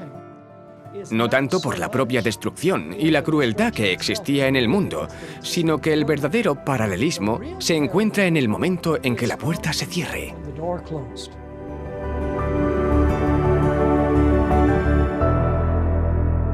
El fin del tiempo de gracia. Nosotros como humanos, sencillamente, no podemos comprender la tolerancia y la paciencia de Dios. Pero Él dijo, no contenderá mi espíritu con el hombre para siempre. Hay un límite, y en el tiempo de Noé, Dios determinó 120 años. ¿Por qué no aniquiló a los impíos en ese momento? Es porque Él ama su creación. Él tiene que demostrar que Él da al impío todas las oportunidades y que tiene paciencia. Pero llega un punto donde el tiempo de gracia termina y vemos que la puerta del arca se cierra. Creo que justo ahora estamos llegando al fin del tiempo de gracia de Dios y de la misericordia para esta generación. El mensaje de Noé se da a través del mensaje de los tres ángeles. Y llegará el momento cuando ese mensaje ya no se dará más. Los impíos no se perdieron cuando comenzó a llover.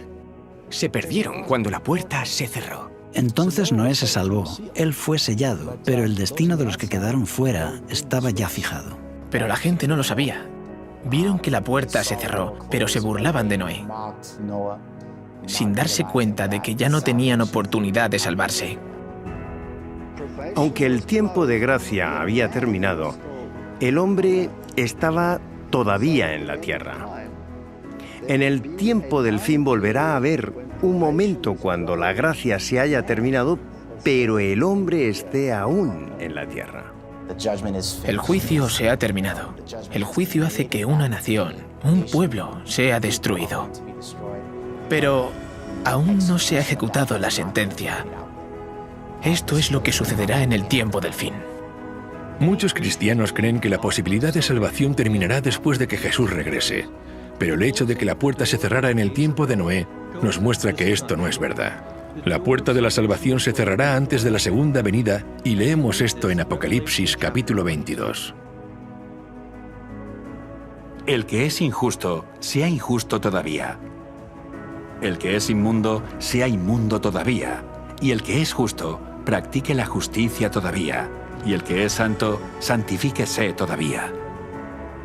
Y sabemos que Jesús aún no ha llegado en este momento, porque justo después de esto dice: He aquí, yo vengo pronto. Y en ese preciso momento, la paciencia de Dios se agotará, al igual que ocurrió en el tiempo de Noé. Así que Dios pide que nos preparemos, no para la segunda venida de Cristo. Él pide que nos preparemos para cuando se termine el tiempo de gracia. Esto es lo importante.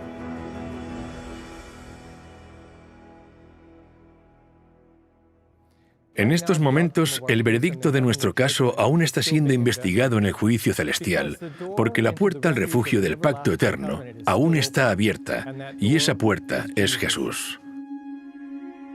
Yo soy la puerta. El que por mí entrare será salvo. Jesús también habló de la puerta de la salvación en el libro de Apocalipsis.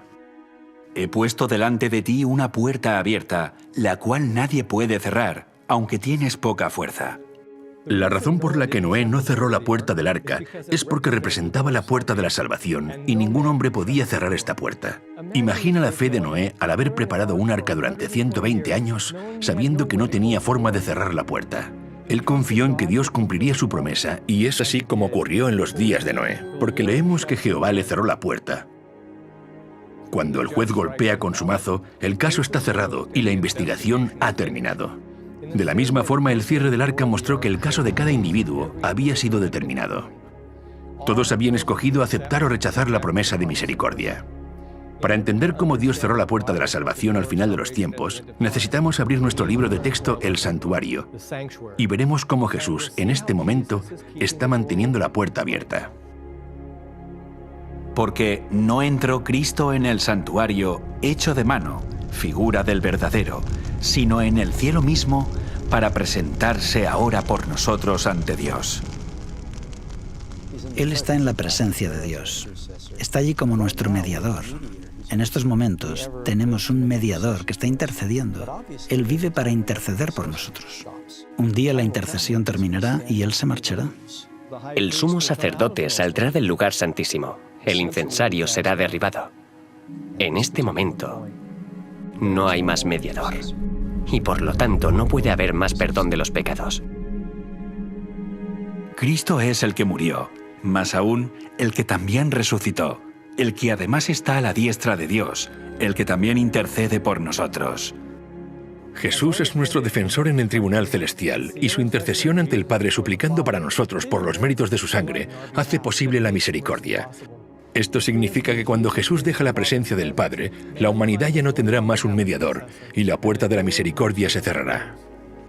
Ahí los salvos quedan salvos y los perdidos quedan perdidos. Lo que significa que cada caso ya ha sido decidido para vida o para muerte. Damos por sentado que Él nos perdonará, porque a menudo cuando pecamos sabemos que podemos orar y Él nos perdona. Pero un día la lavandería va a cerrar y ya no podremos ser purificados. Así que ahora es el momento de ser santificados y purificados. En el tiempo del fin, Dios va a tener una generación que tiene una naturaleza pecadora, pero a través del poder de Dios, ganarán la victoria total sobre el pecado.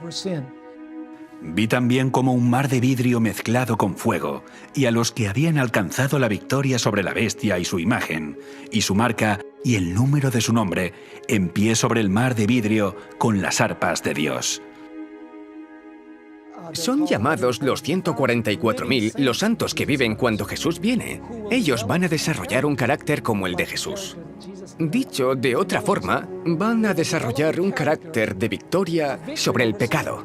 La victoria sobre el pecado es la victoria sobre el egoísmo. La vida de Jesús fue una corriente ininterrumpida de servicio altruista a Dios y al hombre. Cuando el pueblo de Dios es perfeccionado, sus vidas también serán de servicio altruista, libres de todo egoísmo, puesto que el verdadero carácter cristiano se consigue cuando el impulso de ayudar y bendecir a otros brota constantemente desde dentro. Este es el carácter que desarrollará el pueblo de Dios. Serán las peores circunstancias en la historia de la Tierra, a menos que encontremos refugio en Cristo antes de que termine el tiempo de gracia. No habrá refugio durante el tiempo de dificultad.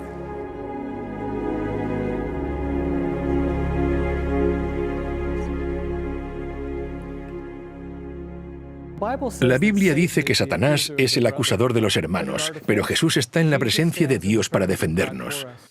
Pero Jesús no puede terminar su trabajo de intercesión hasta que se levante una generación de santos que estén tan llenos del Espíritu que puedan ponerse en la presencia de Dios sin un mediador. Así que justo ahora Jesús está trabajando para cumplir las promesas de su pacto en aquellos que se lo permitan. Al haber confesado sus pecados en Jesús, han sido perdonados y mediante su poder, sus caracteres han sido santificados y restaurados. En otras palabras, serán capaces mediante el poder de Dios de sostenerse en el momento de dificultad sin pecar cuando ya no haya un mediador en el santuario celestial.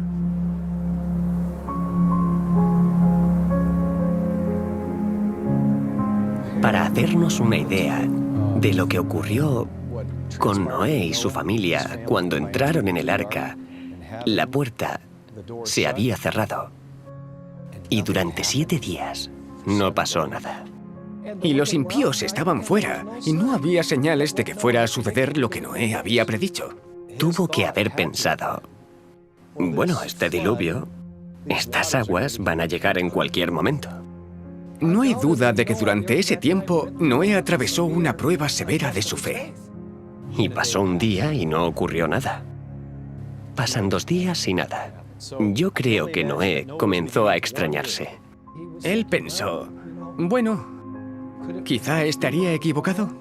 Y después de 7 días, fue cuando vino el juicio. En el tiempo del fin ocurrirá lo mismo. El pueblo de Dios pasará por un momento de gran dificultad. Les van a hacer creer. Serán tentados a creer que la presencia de Dios les ha abandonado.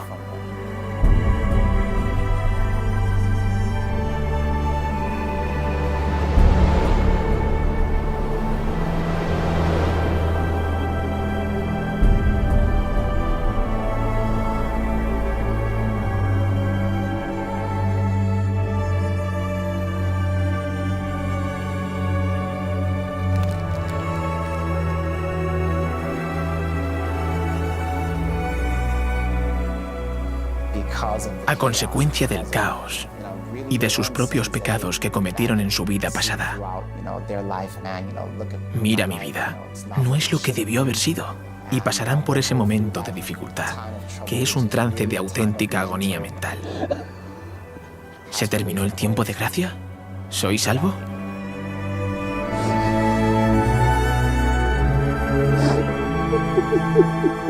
Nadie sabe con exactitud cuándo se cierra la puerta. Cuando caigan las plagas, sabremos cuándo termina el tiempo de gracia. Existe un paralelismo con el tiempo de Noé en el sentido de que hay una predicación. La predicación divide el mundo en 2 grupos. Luego está cuando la puerta se cierra. Después hay un periodo donde la fe de los que están dentro del arca se pone a prueba y aquellos que están fuera están seguros de que Noé y su familia están equivocados. Y después está la destrucción. Llama la atención el paralelismo con el tiempo del fin, porque primero está el mensaje de los 3 ángeles que incluye el momento del juicio. Después de esto se cierra la puerta, cuando los inmundos permanecen inmundos y los justos siguen siendo justos. El santo seguirá siendo santo y el injusto continuará siendo injusto. Después de eso habrá un periodo de tribulación donde el pueblo de Dios estará en la tierra. Su fe será puesta a prueba. Luego vendrá la destrucción. Así que hay un paralelismo sorprendente entre lo que sucedió en los días de Noé y lo que sucede durante el día del juicio final. Y este juicio termina con el fin del tiempo de gracia, no con la segunda venida de Cristo. Termina en el fin del tiempo de gracia, cuando la puerta se cierra, al igual que ocurrió en los días de Noé. En Lucas capítulo 13 también aparece la imagen de la puerta cerrada y la gente que llama a la puerta para entrar. Porque os digo que muchos procurarán entrar y no podrán. Después que el padre de familia se haya levantado y cerrado la puerta, y estando fuera empecéis a llamar diciendo, «Señor, Señor, ábrenos». Él respondiendo os dirá, «No sé de dónde sois». Entonces comenzaréis a decir, «Delante de ti hemos comido y bebido, y en nuestras plazas enseñaste». Pero os dirá, «Os digo que no sé de dónde sois, Apartaos de mí todos vosotros, hacedores de maldad. Lo más triste de todo esto es que muchas de estas personas que están llamando a la puerta se autoengañaban. Creían que estaban caminando con el maestro, cuando en realidad estaban caminando con otro, un maestro falso. Jesús identificó solo una razón para no conocerlos. Él dijo: apartaos de mí todos vosotros, hacedores de maldad. Y la palabra maldad significa sin ley. Aunque ellos afirmaban ser seguidores de Cristo, no se rindieron a la obra del Espíritu Santo y en consecuencia no guardaron sus mandamientos. La Biblia dice: pues este es el amor a Dios, que guardemos sus mandamientos, y sus mandamientos no son gravosos. En Primera de Juan dice que el que dice yo le conozco y no guarda sus mandamientos, el tal es mentiroso y la verdad no está en él. Así que no basta solamente con afirmar ser cristiano, no es suficiente. Por este motivo, muchos se sorprenderán cuando se enteren de que están fuera del arca y dicen: Señor, Señor. Y él dice: apartaos de mí, no os conozco. Así será la situación en los últimos días. La gente va a pensar que las formas de religión pueden hasta cierto punto suplir la santidad y devoción reales.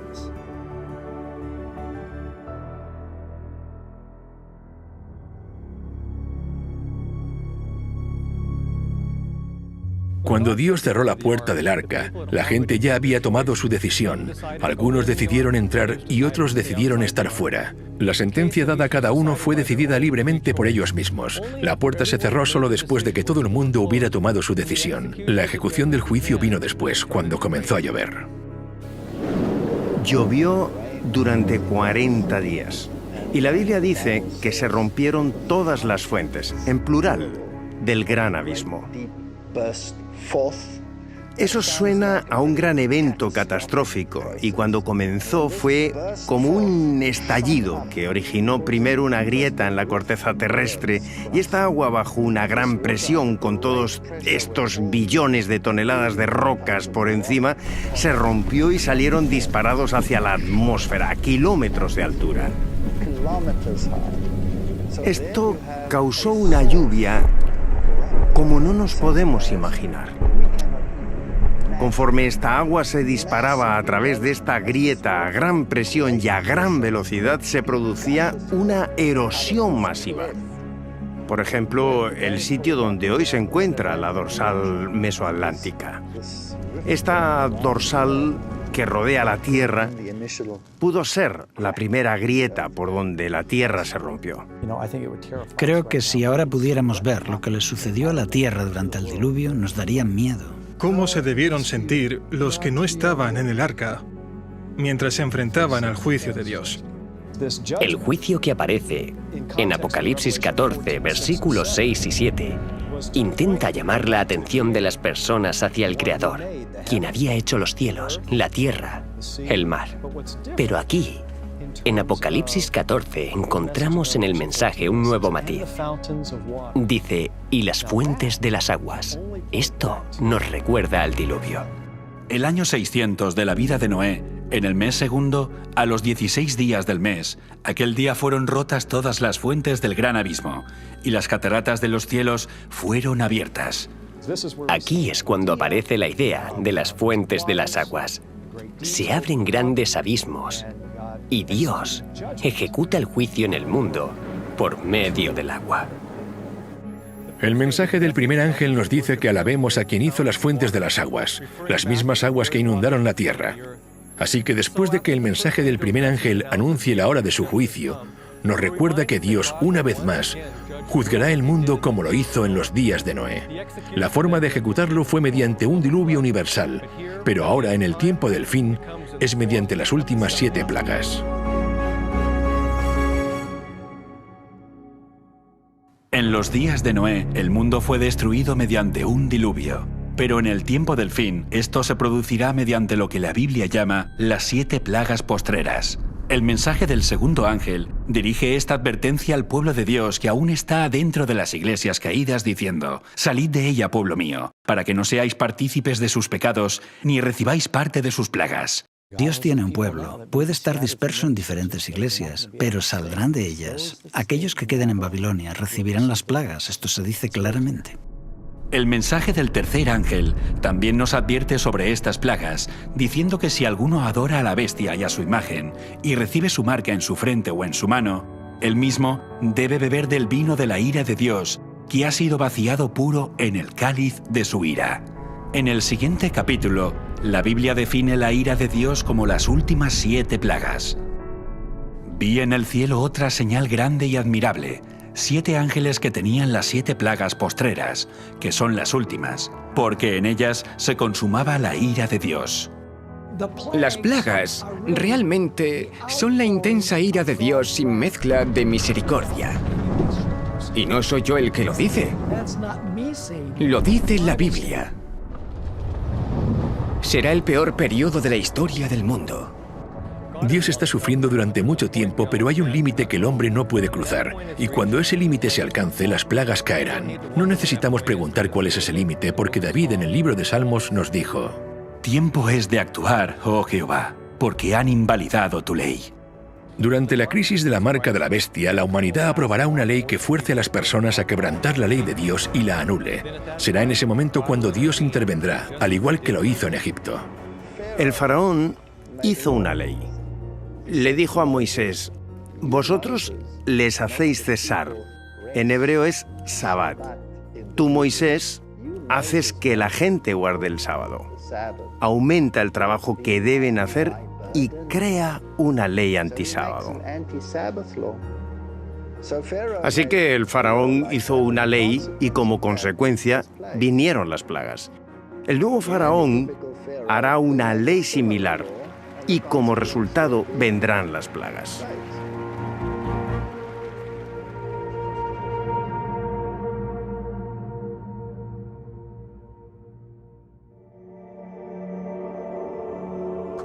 El tiempo de gracia ha finalizado.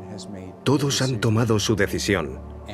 Y ahora comienza a ejecutarse el juicio para que se vean los resultados de la decisión que han tomado.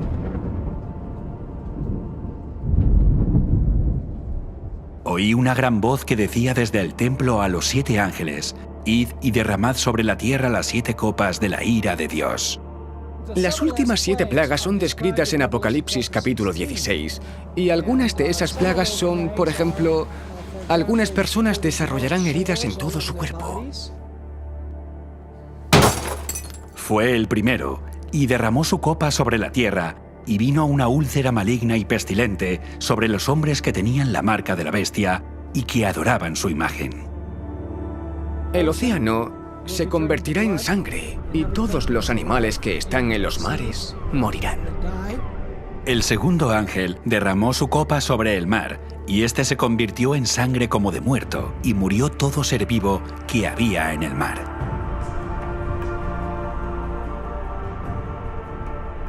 El tercer ángel derramó su copa sobre los ríos y sobre las fuentes de las aguas, y se convirtieron en sangre.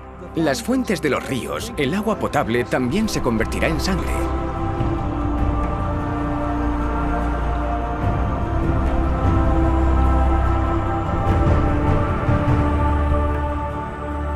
El sol quemará toda la vegetación con calor, un calor terrible. El cuarto ángel derramó su copa sobre el sol, al cual fue dado quemar a los hombres con fuego. Y los hombres se quemaron con el gran calor, y blasfemaron el nombre de Dios, que tiene poder sobre estas plagas, y no se arrepintieron para darle gloria. El quinto ángel derramó su copa sobre el trono de la bestia, y su reino se cubrió de tinieblas, y mordían de dolor sus lenguas, y blasfemaron contra el Dios del cielo por sus dolores y por sus úlceras, y no se arrepintieron de sus obras. El sexto ángel derramó su copa sobre el gran río Éufrates, y el agua de éste se secó, para que estuviese preparado el camino a los reyes del oriente. Y claro, durante la sexta plaga, que el río Éufrates se seque significa que las multitudes van a retirar su apoyo a los líderes religiosos, y en este momento se volverán en contra de los líderes religiosos. Pero debo subrayar que esto tiene lugar después de que el periodo de prueba haya terminado. la gente verá que ha sido engañada. Estamos perdidos, gritan, y tú eres el culpable de nuestra ruina. Y se volverán contra los falsos pastores. Por todos lados hay conflicto y la sangre se derrama. La gente aún está viva en el momento que la puerta se cierra, y mientras que el mundo se termina, las plagas están cayendo, y esto sucede antes de que Cristo venga en las nubes de gloria. Incluso después de que caiga la sexta plaga, sabemos que Jesús aún no ha regresado a la tierra, porque entre la sexta y la séptima plaga, Él dice: «He aquí, yo vengo como ladrón». El séptimo ángel derramó su copa por el aire, y salió una gran voz del templo del cielo, del trono, diciendo: «Hecho está». Entonces hubo relámpagos, voces, truenos y un gran temblor de tierra, un terremoto tan grande cual no lo hubo jamás desde que los hombres han estado sobre la tierra. Y cayó del cielo sobre los hombres un enorme granizo, como del peso de un talento, y los hombres blasfemaron contra Dios por la plaga del granizo, porque su plaga fue sobremanera grande.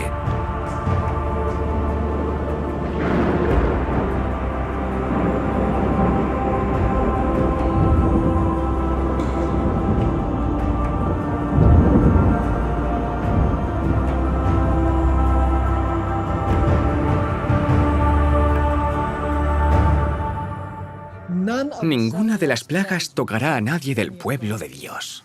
Algunos piensan que Dios va a arrebatar a la Iglesia antes de que Jesús regrese. La Biblia no nos enseña que Dios nos salva de la tribulación, sino a través de la tribulación.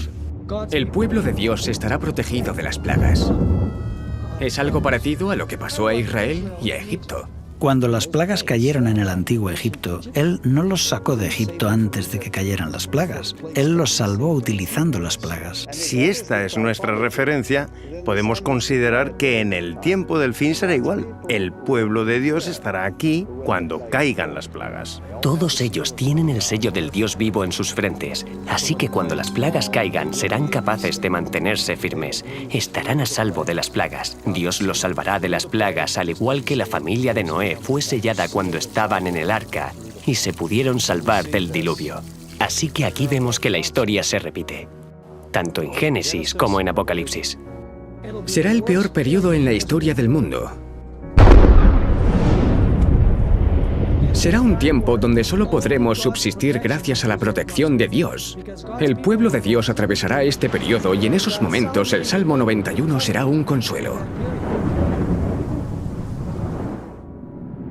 Caerán a tu lado 1000 y 10.000 a tu diestra, mas a ti no te llegará.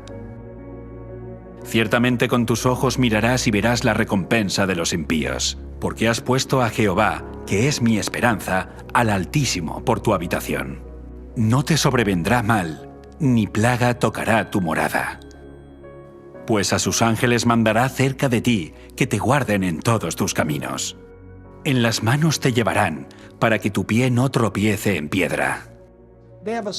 Han llegado a desarrollar un carácter perfecto gracias a una relación íntima con Cristo, y Cristo, como resultado, pondrá su sello en ellos para sostenerlos en el tiempo de dificultad y revelar a los ángeles quién debe ser protegido durante este tiempo de dificultad. En los días de Noé, el arca fue el medio por el que Dios cumplió la promesa de mostrar misericordia a Noé. Por lo tanto, el arca en el tiempo del fin es el medio por el que Dios cumplirá su promesa de mostrar misericordia a aquellos que entren al pacto eterno. Por lo tanto, la promesa se cumple mediante la sangre del pacto eterno. Dios ahora ordena a sus santos ángeles preservar y proteger de las últimas 7 plagas a aquellos que están dentro del pacto mediante la sangre de Jesús. Es la consumación final de la ira de Dios sobre un mundo que ha rechazado su misericordia, que ha rechazado su ley y que ha rechazado su justicia. Y al rechazar la misericordia de Dios, no hay nada más que Dios pueda hacer cuando la persona dice: no necesito el perdón.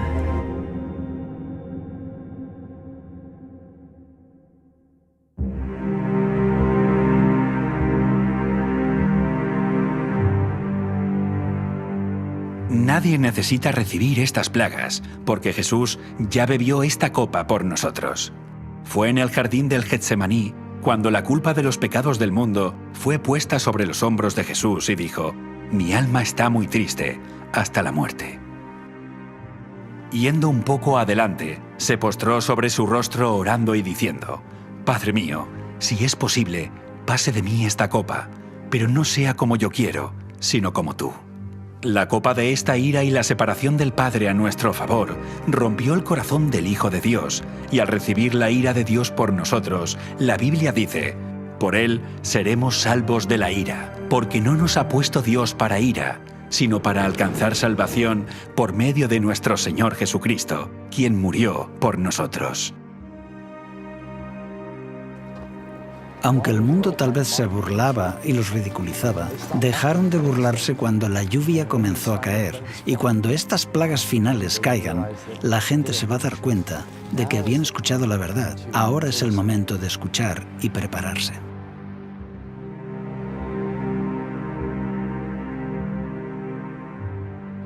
Al igual que las multitudes se reunieron ante el arca contemplando la decisión final que sellaría su destino, así te encuentras tú hoy en el Valle de la Decisión. ¿Recibirás el mensaje de Noé repetido por el mensaje de los 3 ángeles? ¿Entrarás al arca del pacto eterno descansando el 7º día guardando la señal del pacto? ¿Estarás entre aquellos que guardan los mandamientos de Dios y la fe de Jesús, o estarás entre aquellos que siguen los mandamientos de los hombres? La crisis de la marca de la bestia vendrá y hará que todos tomen una decisión. Después el tiempo de gracia terminará. Como dice la Escritura, muchos pueblos en el Valle de la Decisión, porque cercano está el día de Jehová en el Valle de la Decisión.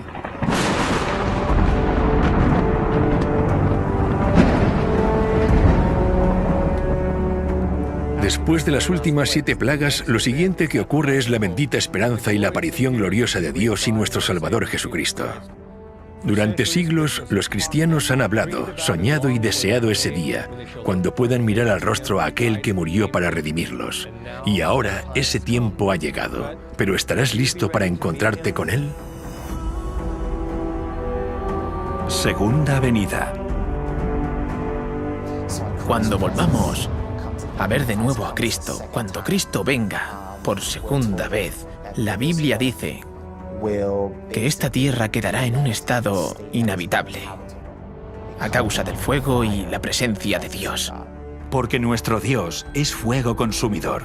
Cuando Él regrese a la tierra, Pablo escribe: cuando se manifieste el Señor Jesús desde el cielo con los ángeles de su poder en llama de fuego.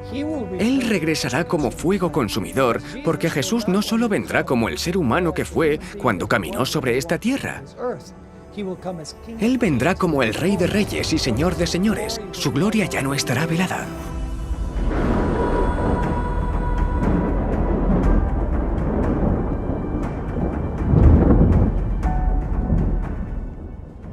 Abrumado con la visión de Cristo viniendo a la tierra, Isaías escribió: ¿quién de nosotros morará con el fuego consumidor? ¿Quién de nosotros habitará con las llamas eternas? Y esta es la pregunta a la que nos enfrentamos mientras nos preparamos para morar en el fuego consumidor de la presencia de Cristo en su venida. Pero después de que Isaías pregunte quién moraría con el fuego consumidor, él mismo responde su pregunta y dice: el que camina en justicia. Solo el justo puede morar de forma segura en la presencia de Dios. Esto significa que el mensaje que dio Noé para que la gente se preparase para el juicio al mundo mediante el agua es el mismo mensaje que preparará a las personas para el juicio al mundo mediante el fuego, porque Noé fue un predicador de justicia.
Como evolucionista, nunca pude entender por qué debo guardar un día de reposo si no hubo una creación de 6 días.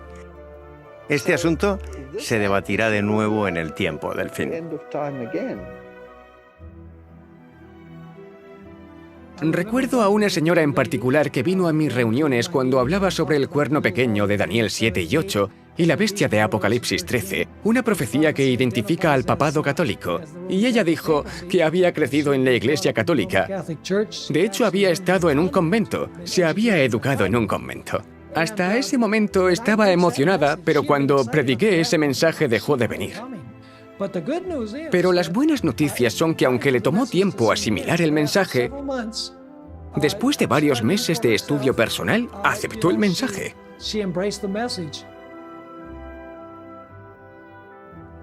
Cuando escuché por primera vez hablar del santuario, me pareció aburrido, porque no tenía ni idea de lo que se trataba. Acababa de entrar en la iglesia y solo me atraía, te puedes imaginar, el tema de la marca de la bestia.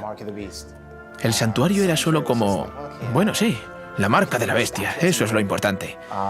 No fue hasta que aprendí a estudiar la Biblia que comencé a ver la belleza de los símbolos del santuario. Cuando comencé a estudiarlo personalmente y me di cuenta de su función dentro del contexto del mensaje de los 3 ángeles, puedo decir que enriqueció y profundizó mi comprensión de la palabra de Dios, del plan de salvación, del carácter de Cristo. Realmente enriqueció la visión que yo tenía del plan de salvación. My view of the plan of salvation.